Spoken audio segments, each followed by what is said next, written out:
I caught you cheating, Susan. I had just returned from a business trip when my mother-in-law suddenly came at me with a triumphant grin. Cheating? Having no recollection whatsoever, I had no choice but to echo her words. She probably thought I was playing dumb.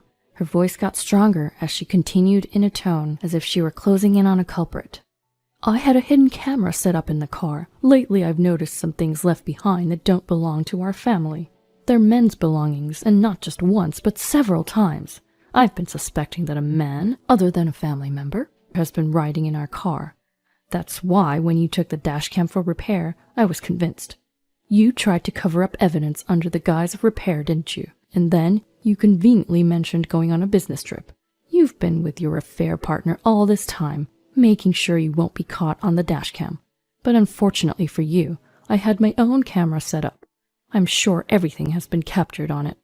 There are 2 cars at my in-laws' house, and one of them was used by everyone living there, which included me. The car that is for everyone's use is equipped with an interior dashcam that records details of things that take place both on the road and inside the car. My guess is that my mother-in-law had it set up in an attempt to gather evidence of my infidelity. That's why when I sent it for repairs, she immediately assumed that it was to conceal evidence. I was at a loss for words. My mother-in-law has set up a dashcam and has accused me without even bothering to check what she has captured, all to prove her theory of me having an affair. Why does she suspect me to this extent and confidently assert that I'm cheating? It was most likely because I used to work as a hostess at a hostess bar during my college days. My family was not wealthy, and so I worked as a hostess to earn money to pay for my college tuition. My parents suggested I apply for student loans, but I declined as I heard they can take several decades to pay off. Working as a hostess was a good job for a college student. It may not have the best reputation in society, but because it didn't interfere with academic pursuits, but provided valuable social learning experiences, the job had advantages for students. I had flexible working hours, working mainly at night, and so I was able to plan around my classes and other extracurricular activities. Socializing with men in their 40s and 50s also provided me with opportunities to learn about economic structures and various aspects of different industries. In fact, the knowledge I gained while working has been useful in my current job. I was still a student working as a hostess when I started dating my husband, Mike. It was he who saved me when a drunk customer who had followed me on my way home tried to take me to a hotel. Mike understood my job, and he was okay with it. After graduating from college, I started working at the same company as him, although in a different department. Mike was always hesitant to tell his family about my days working as a hostess, saying that his mother had conservative views. You don't work as a hostess anymore, so you don't need to mention it to them yet. If we decide to get married, I'll tell them myself. I agreed with him, and we continued our relationship without disclosing my past to his family. However, Susan, is it true that you used to work as a hostess at a hostess bar? One day, we were visiting Mike's parents over the weekend. This was before we got married. Mike's mother began to speak, once the 2 of us were alone in the room. There's no way I can allow women like you to date my son. You need to break up with him and get out of his life immediately. Hold on a moment. I'm not the type of person you imagine me to be. I used to work at a lounge, just serving and entertaining clients over drinks, nothing more. Be quiet, you filthy woman. His mother raised her voice hysterically and pounced on me. Just then, Mike returned. Mom, what's going on here? As he stepped between his mother and me, he looked at us, alternately, saying, Calm down and talk to me. This woman was a hostess, did you know? Yeah, she used to work at a lounge, just sitting next to clients, serving drinks, and having conversations. I knew that. So why didn't you tell me? Mike sighed deeply. Because I knew this would happen. I was waiting for the right time to talk to you about it. How did you find out anyway? With some hesitation, his mother replied in a faltering tone. Melissa started talking about how she wanted to work as a hostess to earn money. She apparently came across a top all-time popular hostesses article online and found Susan. Melissa is Mike's younger sister. She's into flashy things, has a tendency to change boyfriends frequently, and definitely fits the typical image of a hostess in general. So it's okay if your own daughter wants to become a hostess, but it's not okay for anyone else? As Mike spoke with a mixture of exasperation and disbelief, his mother's voice grew shrill. I never said it was okay for her. How rude. But you didn't scold her like this, did you? Well, when you brought this woman here the first time, I thought she was a respectable young lady, and I was relieved. I didn't know she was a filthy woman. She deceived us. Susan is indeed very responsible. She worked as a hostess to pay for her tuition, not for mere leisure like Melissa. She didn't neglect her studies, and quit right after she graduated. She even secured a position at a reputable company. Her performance at work is even better than mine. At these words, his mother clenched her lips in frustration, while I was deeply moved. He stood up for me as I was being condemned. But I couldn't help but feel concerned about the deteriorating relationship between myself and the woman who could become my mother-in-law. Just as I was contemplating the challenges of marrying Mike, despite my love for him, he surprised me with a proposal. But what about your mother? She would absolutely be against us getting married. Don't worry about her. My dad used to take his clients to lounges with hostess services for business, so he understands. He actually helped me convince my mom. Really? Absolutely. While I was skeptical, Mike was full of confidence. I couldn't quite shake off my anxiety, but still I chose to trust him and nodded in agreement.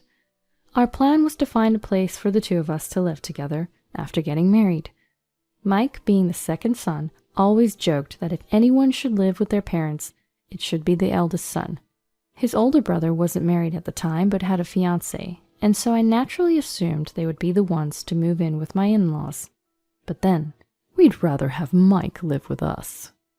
To my surprise, my mother-in-law, who had previously belittled me and criticized me as the filthy woman, was the one who brought up such a proposition. I couldn't fathom her intentions, but since we had already pushed through with the marriage against her wishes, I couldn't refuse. When Mike voiced his worries, asking if I was going to be okay, I confidently assured him that I was going to be fine. Shortly after our marriage, we began living at Mike's parents' house. Our newlywed life consisted of living together with my in-laws and sister-in-law. Melissa had actually gotten married a little before us, but her husband was immediately assigned to an overseas business trip, so she remained at her parents' house. Just like Mike said, my father-in-law was understanding and treated me kindly. It helped that I had experience conversing with older men, so our talks were quite engaging. My mother-in-law didn't seem to approve of that aspect of me either. She's just fooling you, dear. I could hear such backbiting quite frequently. She spread rumors in the neighborhood about me being filthy, and when she saw the designer items I had received during my days as a hostess, she would make snide remarks about my spending habits. At first, Mike and my father-in-law would scold her, but the shrewd woman eventually started to harass me when they weren't around. Hey, since you're so extravagant with your spending, you shouldn't be keeping money around. Just leave it all to me, and I'll manage it for you. She had the audacity to come to my room and say that. It left me dumbfounded. I'm not wasting money. These designer items aren't recent purchases. Plus, if I were to entrust anyone with my money, it would be Mike. You're just deceiving Mike. Even if you gave it to him, you'd just pester him for money and end up spending it all. I should be the one to hold on to it. Besides, the other day, I saw you coming home after drinking with a man. You really have a thing for men. That man was my boss. If you work for a company, it's natural to occasionally socialize over drinks, isn't it? Always making excuses. Just hand over your money to me. I was at a loss for words, but because I'm not someone who spends a lot of money in the first place, it wouldn't inconvenience me much, even if I were to give her a portion of my salary. So I replied, I guess I could give you about half of my salary, but remember, it's my money that you'll be managing, so don't use any of it. How could you say that? You are really rude. That's how I ended up giving half of my salary to my mother-in-law each month. She would come to my room to collect my salary each month, perhaps to keep it a secret from Mike and my father-in-law. Melissa, my sister-in-law, was more favorable towards me. She would approach me in a friendly manner and ask about my days as a hostess, or seek advice on her friendships. I appreciated her being friendly with me, but it wasn't exactly comforting, given that she was far more reckless with her money than me, but never got scolded for it. Plus, I've noticed that she's been occasionally taking and using my personal belongings without permission. In the beginning, she quietly borrowed them and returned them, but eventually, she stopped returning them. My mother-in-law's behavior was escalating as well. She would follow me when I went out on my days off, and if I spoke to a man at all, she would take photos claiming it as evidence of infidelity. She'd show these photos to Mike and my father-in-law, insisting over and over again that I was having an affair and that I should be kicked out. I want to trust you. After being shown evidence of infidelity by my mother-in-law for who knows how many times, Mike spoke to me with powerless words that seemed to contradict his true feelings. But the number of photos my mom brings to me, isn't it excessive? Have you been meeting men behind my back? No way, I interrupted him out of shock.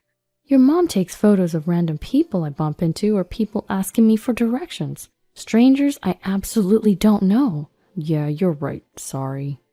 Mike's voice lacked energy, and I didn't feel he fully believed me.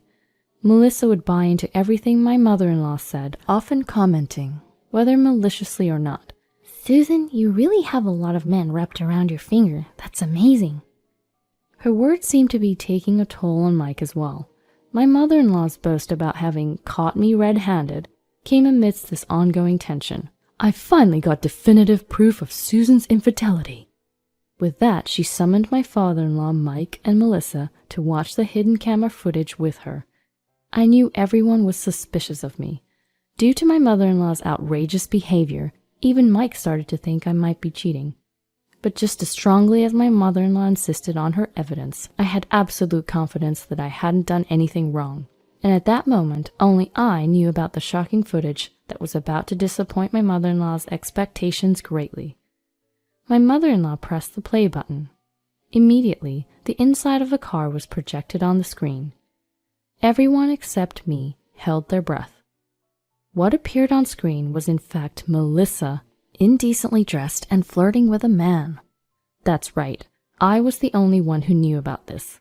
The man's belongings that did not belong to the family, as my mother-in-law had put it, were the belongings of Melissa's lover. What? Wait, what's going on? My mother-in-law spoke so fast and pressed the pause button on the remote several times, but perhaps due to her panicking, her fingers couldn't actually press the button, and the image of Melissa in disarray continued to play. Melissa's voice filled the room. "Stop it! Turn it off!" she cried out in a voice filled with anguish, on the verge of tears. Why? Why did this happen? But Melissa deleted all the footage from the dashcam. When I opened my mouth, everyone turned to look at me. Clearing my throat, I continued. Earlier, your mother didn't mention that this footage was from her hidden camera. You let your guard down because you thought you had deleted your own affair from the dashcam, leaving only mine.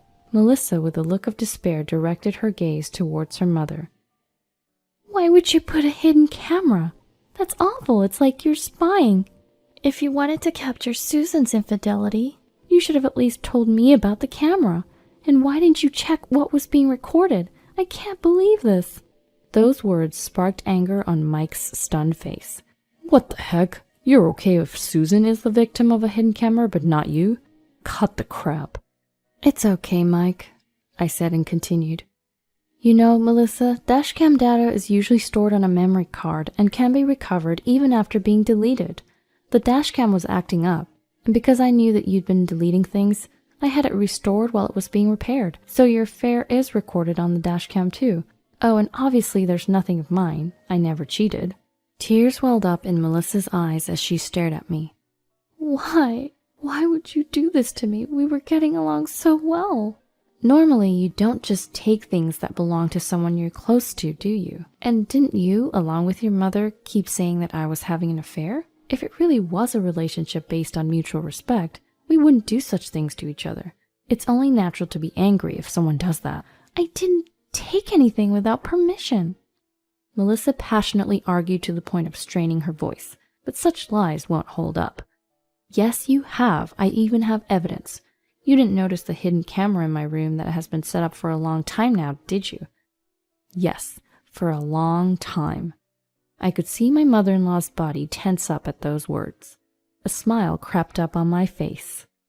Well, it looks like you finally figured it out. It's captured on camera the day you came to my room and accused me of being extravagant with money, demanding that I hand over my salary. I even have footage that shows you coming to my room every month to collect the money."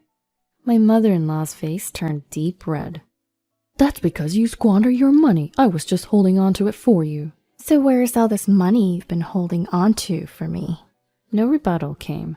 My mother-in-law's face remained red, and her teeth clenched in frustration. "I know what you were up to. You've been following me every time I leave the house, but I've also been following you when you go out. And you know what? You've been going to male strip clubs, haven't you? Multiple times a week. You needed money for your addiction." "Is that true? After all the criticism you gave Susan for working at a hostess lounge, you've been spending all the money at strip clubs?" My father-in-law finally spoke up.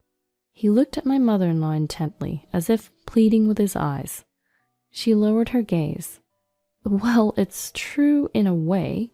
I may have gone there occasionally, but—" "Susan, can we see the footage from your hidden camera?" When my father-in-law spoke, my mother-in-law unleashed her words as if she had been struck. "There's no need for that. Having a hidden camera in the first place is despicable." "But you did the same, didn't you?" Mike said with a sigh. "Moreover, you were the one who placed hidden cameras in the car used by all of us and secretly followed and took photos of Susan. Susan only had a camera in her own room. Which do you think is more despicable?" Once again, my mother-in-law seemed at a loss for words. I went to fetch the camera in my room with my father-in-law, and we checked the footage. There was Melissa stealing my belongings and my mother-in-law demanding money and coming to collect it. Everything was recorded. "I am truly sorry." Once we finished watching the footage, my father-in-law apologized. Even when I told him it was okay, he wouldn't stop apologizing. Mike joined him and apologized to me as well. "I screwed up. I should have stopped Mom from following you and taking photos. I let my own insecurities get the better of me. I'm sorry." He looked up with worried eyes and asked, "Can I still be your husband, Susan?" "Of course you can." At my words, Mike finally smiled. My father-in-law demanded my mother-in-law to return the money to me and also served her with divorce papers. Despite her pleas of having no money and begging him not to leave her, my father-in-law was resolute and they ultimately divorced.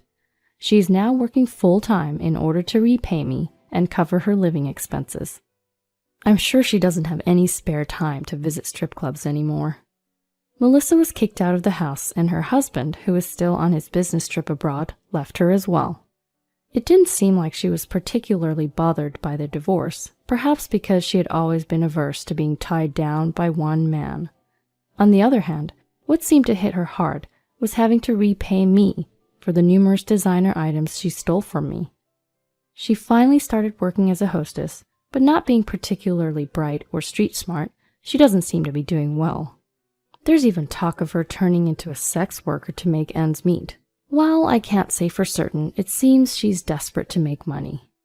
As for me, I'm living happily with Mike and my father-in-law in my father-in-law's home.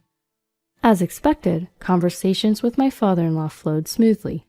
My husband would often ask to join in, maybe because he was jokingly jealous of our relationship. The three of us laugh and enjoy our time together every day.